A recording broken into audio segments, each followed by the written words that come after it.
the law. And so what I would ask, I've seen it. We don't do that anymore. Why we don't do that? They don't even do, if there's a car accident, they don't take a statement or write a report. Yeah. Because we don't do that anymore. So my point to you is this. We have laws that are in place that protect us. Because if that was not true, crime would be higher now than it was in the 90s. It's historically low. Right, plus the governor just signed a bunch of things to crack down on retail crime. So if that's your concern, it's already done. Just saying. But since we're down on that, and Yvette, you talk about rating judges and the role they play. We just saw a change in the bail schedule, which has also been met with a lot of hysteria around, even 50 Cent, the rapper's talking about, LA is going to be a hellscape. So talk about that part. How does 36 fit in, or is it contradictory to where we're going with this, with LA County bail schedule? Yeah, I'll start by talking about Prop 36 and really the impacts of Prop 47. So Prop 47 not only helped get people home, it has helped keep people home. Tens of millions of dollars go to LA County and communities all across the state. And over 90% of the people that receive services through Prop 47 funding don't return to jail. So it's working. It's working. It's actually helping people connect to workforce development, to housing, to healthcare, all of the policies that bring resources into the community is what keeps us safe. And when we look at the types of quote unquote crimes that are being elevated, theft, for example, these are acts of survival.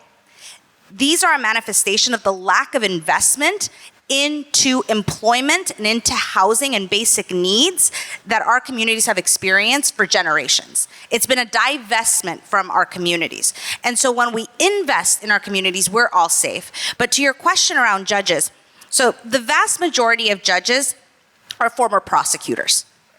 So let's sit with that for a moment.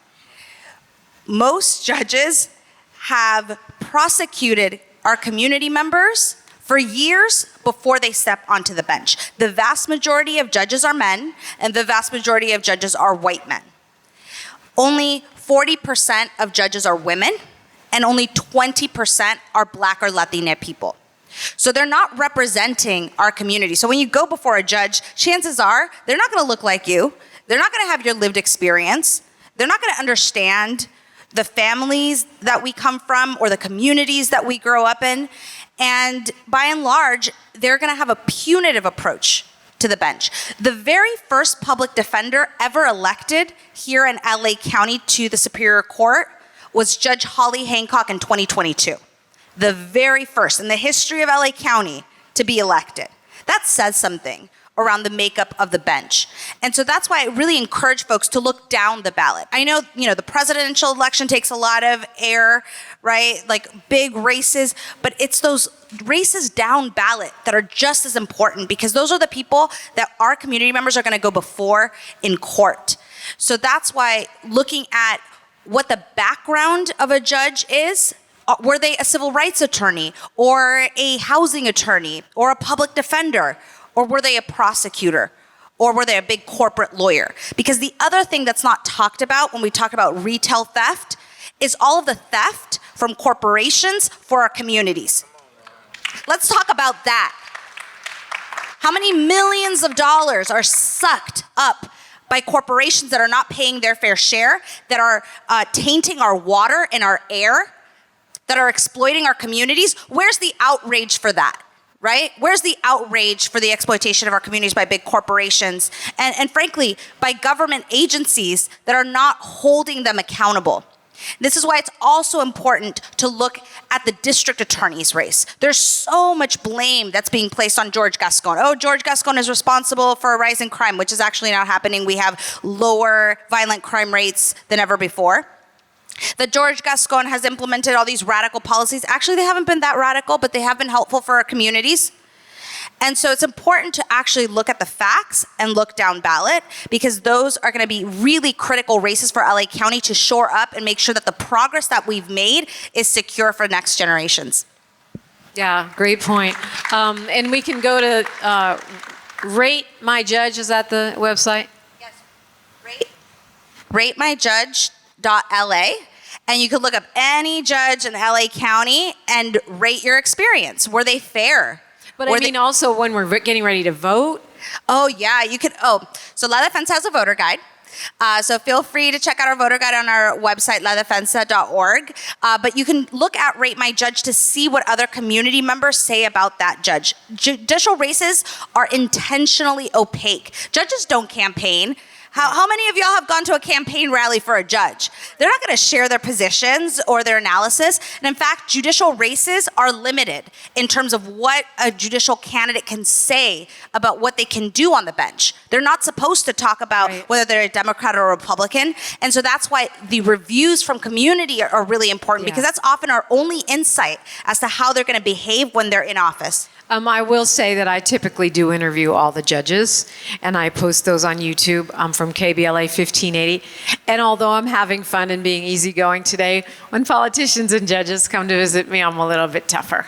So you may get a pretty good idea of where they're coming from. And the ones that don't show up, well, that says something too. Also, I want to point out that I have interviewed George Gascon and his opponent, Nathan Hochman. Fun fact, he was a Republican when he ran for Attorney General and recently switched to independent. I'm talking about Hochman.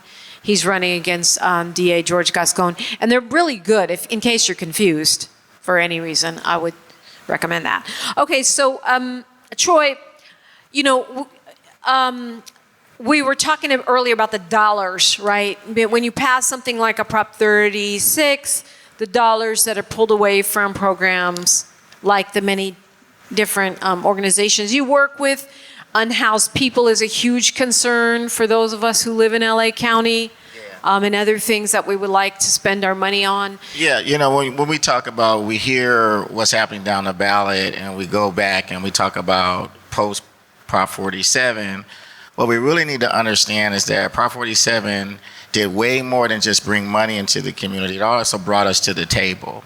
And I think that we need to understand that, because for the first time we started creating like the CHALAC, where the county, the city, all of the providers, funders from foundations came to the table to start talking about creative programming, and dollars in LA County increased as creating programs. What it also did is create jobs, because organizations that were omitted from the process of getting grants for the first time were getting these grants. And so it created capacity.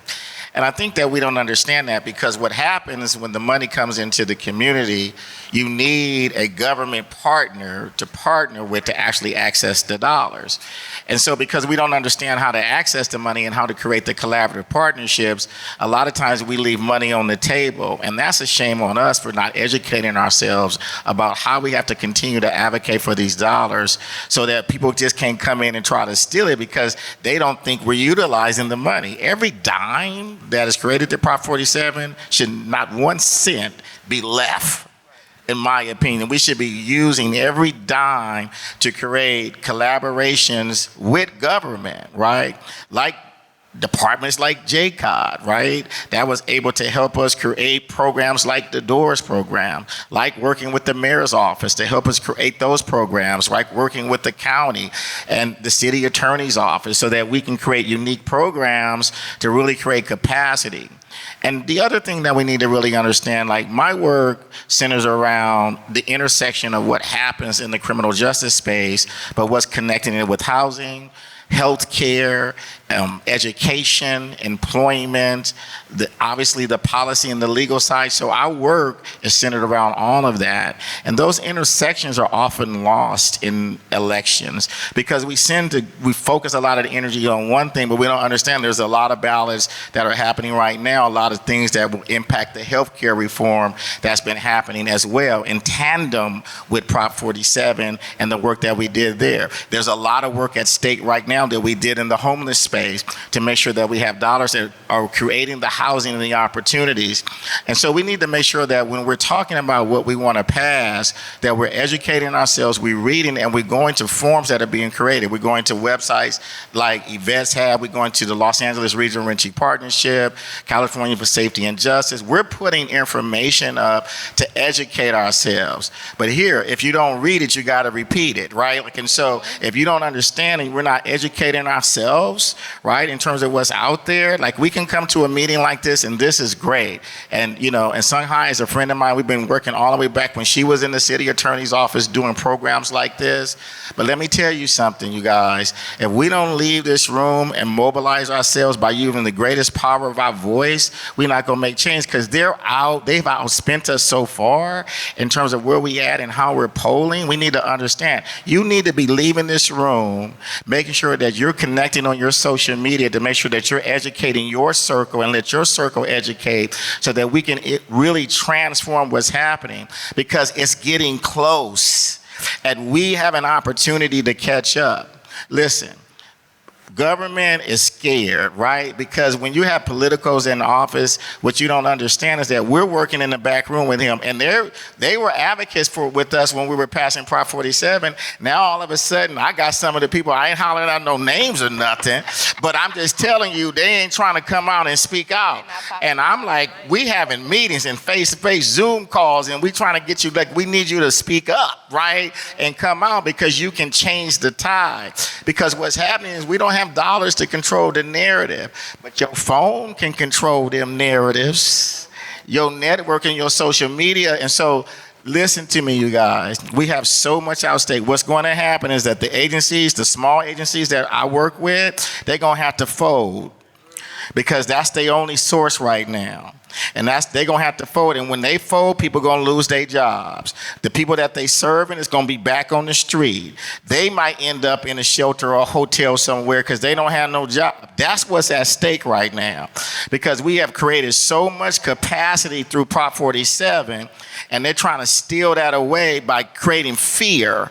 Fear, by the way, that is a lie and an illusion, because it's not backed by any data. There's no data that can back it, but because they can control media, when they can control media, and that's what they're doing, they control the thought that's going out into the atmosphere, but we can change that. Well, yeah, and the other thing is, I mean, they control media and some social media. Every influencer that you see is telling you to do this or that didn't necessarily think that up themselves. A lot of them took a checker. So I think that's important. Also to nonprofits, I mean, I think those are great points about how the dollars can affect a lot of nonprofits, community-based organizations. Might want to take a little tiny look at Prop 34, which is looking to limit nonprofits from spending their money on ballot propositions. So limiting what you can weigh in on. And nonprofits already have all these restrictions. You can't advocate for this, you can't advocate for that. So how much further restriction do we want to allow? Ingrid, talk to me about, as much as you can, as much as you're allowed to, and where you're not allowed to, you can talk about voting rights, because that's what folks do. They come on my show and they can only say this, this, and that, because, you know, nonprofits have certain space they can move in. That's easy. That's an easy call. If you have ever been inside any of those four walls, if you've ever been on paperwork, if you've ever been in any institution in California, you can now vote. Use your power. And tell a friend. I'm shocked at how many people think they can't vote, or they're going to go to jail, or they have to fill out some special form. Because in California, Prop 17, which was passed in 2018. That sounds right. Around then. 2018, 2017. Around then, yeah. It's been a lot of propositions, a lot of work, a lot of wins. You know, you can't keep up with all of them. But yeah, that's a good thing. We freed our people. We freed our people. We unlocked the ballot in California, and we allowed for, millions of people to have the right to vote. Moreover, people in California who are incarcerated, that are unsentenced, and that are serving time in a county jail can vote too. Like, you can literally mail them their ballot and they can vote. They can vote. If your people inside, they haven't been sentenced yet, they can vote. You know what I'm saying? Like, this is a thing that Is it if you haven't been sentenced or you haven't been convicted? If you haven't been sentenced and you're still like fighting your case in the county jail, you can vote. Got you. If you're still fighting your case, got it. What we don't understand is that we have the biggest and most powerful voting bloc in the country. And I'm going to tell you why. Because, say for instance, in the movement, we say, go vote no on such and such and such because it's a threat to the movement. The movement say, what you want us to do? Vote such and such because it's a threat. We gonna vote such and such because it's a threat. The Republicans and the Democrats, they gonna fight. They gonna make TikTok memes. They gonna create dances. They gonna have 40-minute concerts. You know what I'm saying? Like, they fight about it. We move. We have the most powerful collective voice in the country. And when we move just like that. We have the power to seat and unseat people. We have a whole different party. They have the Republicans and Democrats. We have the seat and unseat party. We will get you up out of here real fast when you're not working for our people. You know what I'm saying? We have that power, and I implore you to use it. I implore you to do your due diligence and read. Go to legeinfo.org to read up on all the different ballot measures. Educate yourself on what it means to vote yes on something. Educate yourself on what it means to vote no on something, so that you are making an educated vote and you are using your power correctly. And if you don't know, and you got people that's in the advocacy space that do this work, call them up, because that's what people do anyway. Girl. The homies, IG. What's going on? I ain't gonna say it up here, but I'm just saying, we vote one way and we have the most powerful vote in the country when we pull together. And if we pull together, specifically in California, they have no win. If they did, why they putting so much money towards it? Well, and you started out, I'm saying, if you have ever been behind any of these four walls, and we haven't got to this yet, but Ingrid, I'm gonna put it on you to talk a little bit about Proposition 6. Proposition 6, which would outlaw involuntary servitude inside prisons. That's for, if you vote yes on 6, that means you don't want people to be forced to work inside prison against their will and punished for not doing so. If you vote no, that means you like to keep things the way they are and keep letting people be forced to work for 12 cents an hour with deductions and be punished if they opt to say, I don't know, go for a GED instead. What I will say is that when I was inside of those four walls, I had to work to come home. My kids were in the system while I was incarcerated, and I needed, parenting classes so that when I came home, I could visit my kids. I had to compete between getting the parenting classes and programming every day so I could get that 50% and I could come home. God will make all things work for those who are called, and baby, I was able to do both and I was able to come home. However, that is not the story or the case for other people who need treatment that are forced to work.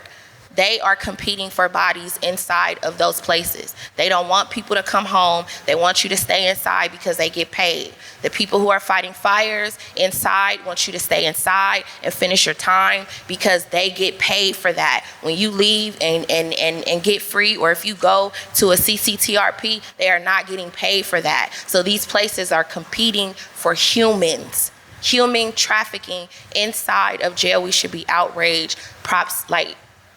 Educate yourself. I can't tell y'all how to vote. I can't give y'all the sauce. I will. Educate yourself. See me. No, and Sam, before you jump in, I do want to say, if you're not the type that reads propositions, because they can be rather boring, I'll plug my podcast because we go over everything, and I even have our folks in there to argue with me. But there's lots of other places to go on YouTube. Make sure you consider the source, but you can actually listen too. You don't always have to read all that stuff. Sam? TimeDone.org, kill the vote. We got you. Thank you. TimeDone.org, kill the vote. We got you. We're going to break it all the way down like a fraction. So I want to frame, once again, Proposition 6 for you. Proposition 6 is much bigger than just California. So historically, when slavery was abolished,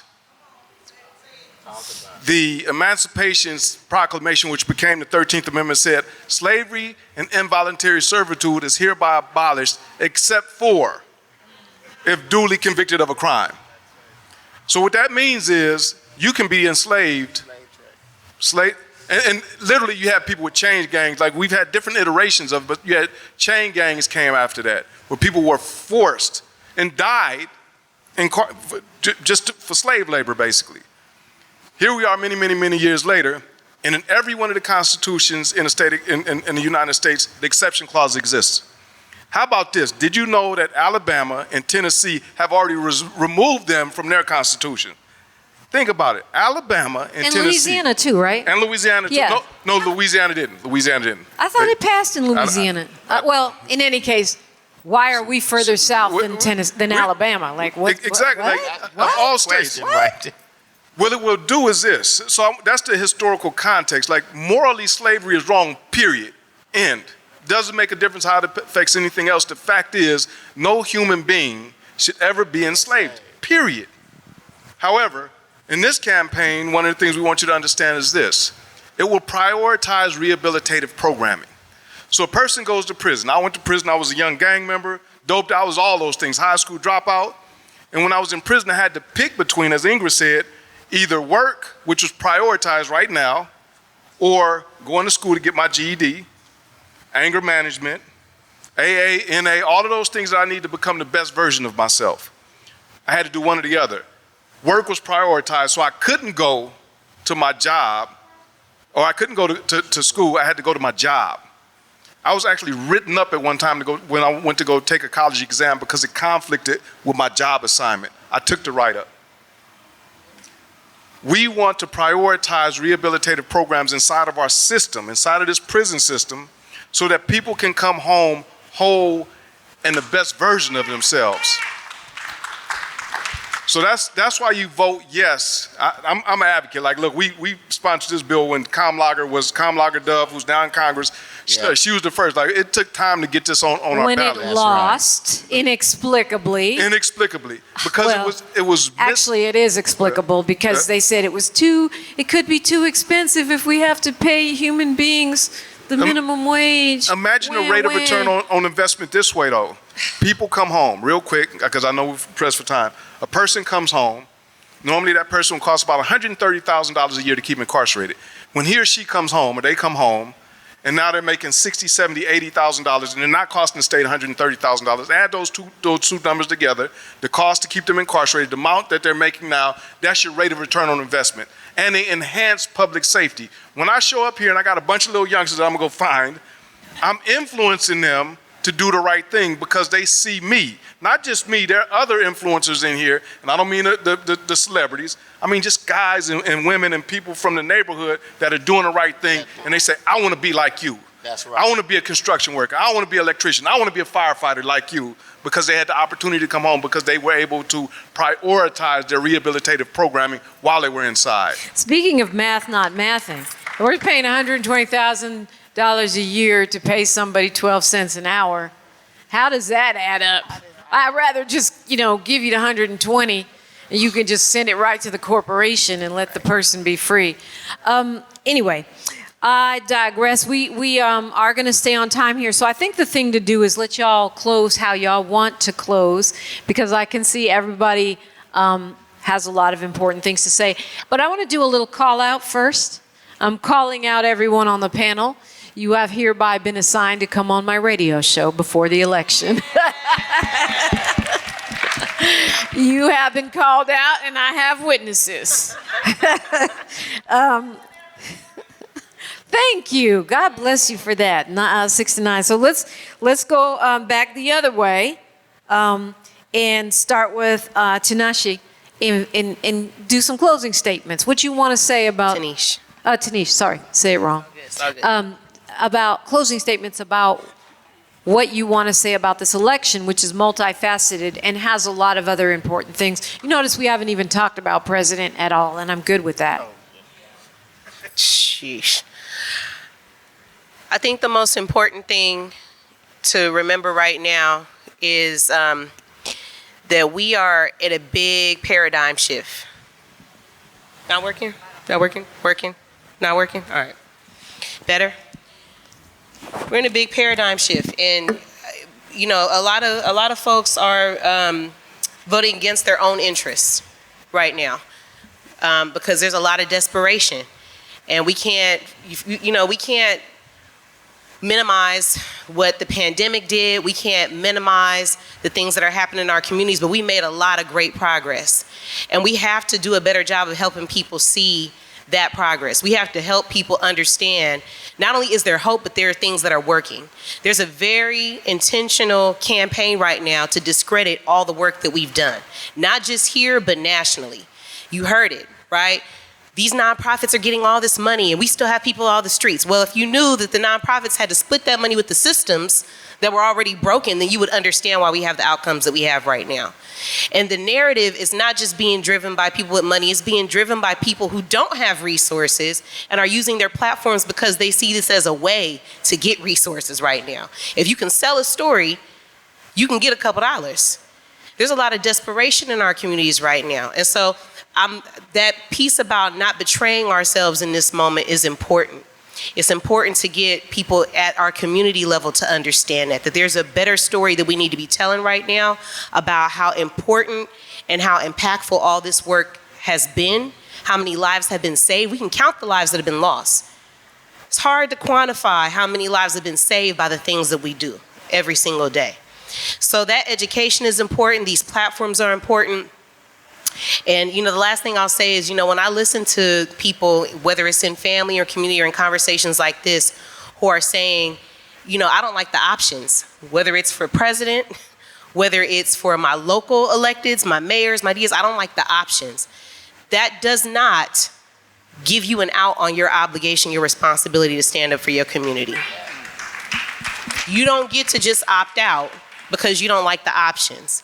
You got to stay in the game so that we can change this. And to Ingrid's point, we are the most powerful voting bloc in this country. If we weren't, they wouldn't be coming and songing and dancing to us, right?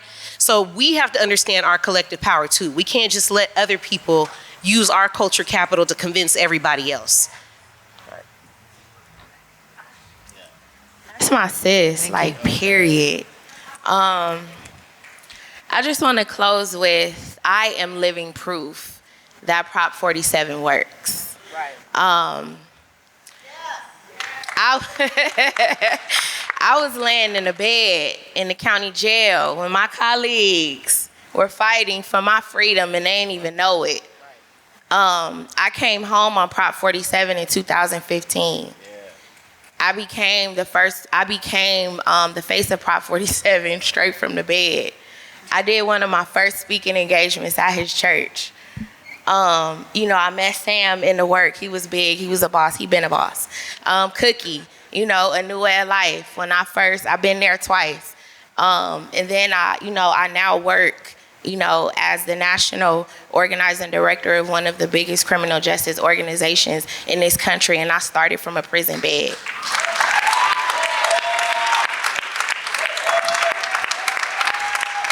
I say that I am living proof because this is not just about a vote.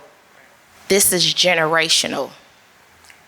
Me being able to get up out of a prison bed, collect my kids up out of a system, pull myself up by the bootstraps, use all of the collective power and organizations, because I done knocked on all y'all doors. Y'all done all seen me, right? And y'all done all been a part of my story. You know what I'm saying? So it's not just my story. This is our story. That Prop 47 works because look at how God put me beside the very people who were fighting for me and they didn't even know me. Yes. I am living proof that it works. I have my kids. I am a homeowner. I have a career. I am breeding other leaders across the country, not just in South Central, baby, because y'all know I rep South Central to death, right? But I'm just saying throughout the country, like we freeing our people. I have been a part of one of the biggest pieces of legislation in this country that allow for people who come from prison to now get their records expunged. That is generational. I rose out of a bed that my friends here was fighting for me to come home to be a part of something generational. That's how important it is to vote, because they trying to take our generational stuff. We is not gonna let them take it. We ain't gonna let them take it. Go get your homies, go get your cousins, go get your aunties, go get everybody and tell them to vote. And vote like your life depending on it. And I ain't talking about every 4 years. I'm talking about every time it's time to vote. Vote, vote, vote. Thank you. One more time, your website, and we want to go back to Tanish and get yours too. Timedone.org. Hit us up. We're at safeandjust.org, and you will also find information on Time Done and Crime Survivors for Safety and Justice through that website. We sister orgs and we sisters everywhere. Yeah, and great points. Look, if you don't like the choice, skip over that and go to the next question. So it's a long old ballot. I got it. Drop the mic back. Listen, I'm so blessed right now because I get to sit next to fruit. And you don't really understand when you look out in the room and you see so many people. When I walk into a space like this, the confirmation of the lives that have been transformed is validation enough for the work. And it really resonates why our collective voices, the reason why you've been brought home, the reason why I was brought home, the reason why I was brought off a cardboard box, and you know, after being addicted and enslaved and being brought to this place is to create capacity for other people. And so the reason why you being lifted up right now and your voice is important is because you get to create the change that you see. You know, you don't get to complain if you don't show up, right? We don't get to say it doesn't work and shift happens, take the F out. But we don't get to do that. We got to make sure that we're utilizing our greatest power of our voice, because we have earned a right to be at the table. We deserve a right. And what's at stake is here, they want to take you out of the room.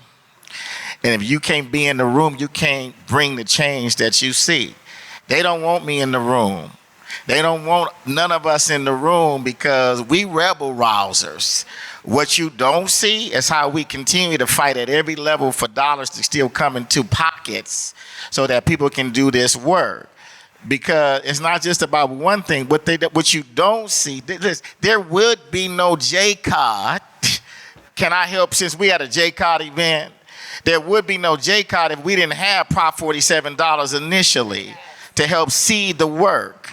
Do you understand what I'm saying? When we started creating programs, when we created the Doors program, people don't even understand the work that went into the background of all this stuff.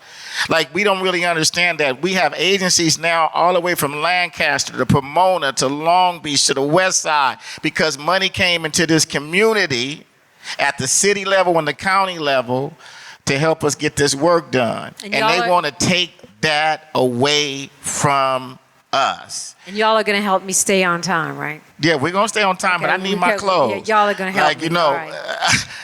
So you're going to invite me on your show. You're going to find out soon. Listen. I've been finding out for the past 30 years. So listen, you guys. I'm going to leave this with you, okay? Don't fail yourself. Don't fail your children and your children's children. This is generational work. We have the opportunity to reverse the curse. And they have placed some stuff that's hidden. You had somebody that's running at the highest office said that if that person get in office, you don't have to never worry about it again. Never again. So when you don't exercise your right to vote, we don't get to complain. One of the greatest privileges I had when I voted, when I stood up and I was able to vote again and change and walk in rooms and make a difference and create programs and fight. I've been fighting and doing this work for 3 decades now. And your website? My website is larenci.org. Y'all know me in the room anyway. Period. Thank you, Troy. The work is real, Okay. right? They're It's not a giving me- promo. They're giving It's me not signs. a promo. You guys stop. They're holding up the signs. The guy with the hook is coming soon. Yvette. I'll try to keep The this short short. version, Short, please. short, Take and up sweet. more Short and sweet. Y'all, I can't vote. I was a formerly undocumented person. I am not a U.S. citizen. So folks like me rely on you to be our voices on the ballot. Come on now. We rely on you. My dad, who's currently fighting a deportation order, is relying on you. So many of our community members rely on you. Your families are relying on you to educate them, because I believe that if you are in this room, you are invested in our collective liberation. You are invested in the work that we talked about today. And so you all are the voices and the influence that can fight back all of the misinformation that's out there, because the Republican Party is spending over $1 million to pass Prop 36. The right is invested in the misinformation machine, but what we can do to fight the millions of dollars that they're investing and all of their misinformation is people power. We have the people power in order to outweigh anything that they can throw at us, but we need to mobilize. We need to take action. We need to vote all the way down the ballot, not just at the top. We need to vote all the way down. Vote for those judges. Check out Rate My Judge. Check out our voter guide on ladefensa.org. We are providing resources. All of the folks on this stage are providing resources. Take those resources and run with them and share them with your community. Share them with that uncle that watches some, Twitter videos that are pushing misinformation. But you all can outweigh that, because we have credibility with our communities more than the right. So take action. Love that. With Supervisor Holly Mitchell, I heard her say recently, we all know 3 to 5 people that have a mail-in ballot that you're not going to mail in. So we can influence them to make sure that they get that vote in. Sam?